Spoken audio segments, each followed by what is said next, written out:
sa tuktok ng bundok.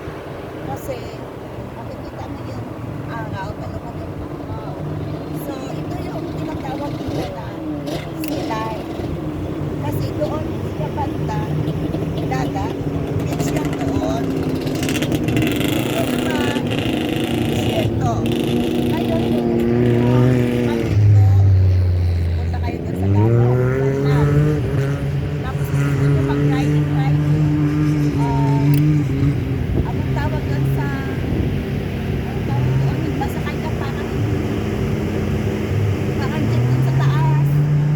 Makita mo yung dalawakan ng disyerto. Ito ka, sakay ka ng camel, sakay ka ng motor, may jeep dito ka banda, may jeep sa ito. Tapos kung gusto mo mag-adventure, sakay ka, pag may 4 wheels ka, sakay ka, mag-adventure ka, tapos gusto mo umakit sa disyerto, sakay ka ba?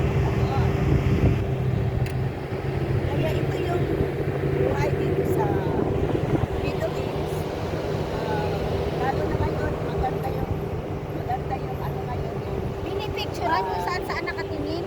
tawag weather ngayon, hindi malamig, hindi mainit.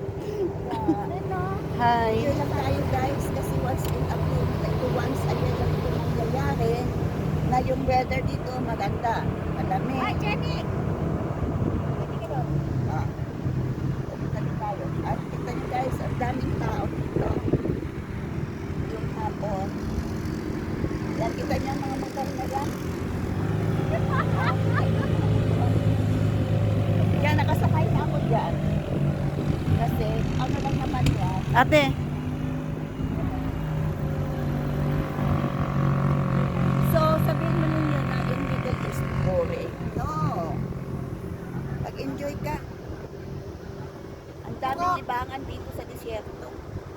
At hindi mo ito makita sa Pilipinas. Walang kahoy, walang bundok-bundukin lang. Tapos may mga camel dyan. Dito mo makikita yung sasakyan ng parang tibakla. Tapos ano ba yung car na parang tibakla. Gusto mo din magbili ng food. Ayan din, may food din. Eh kung sabihin niyo malayo itong disyerto, baka delikado, no.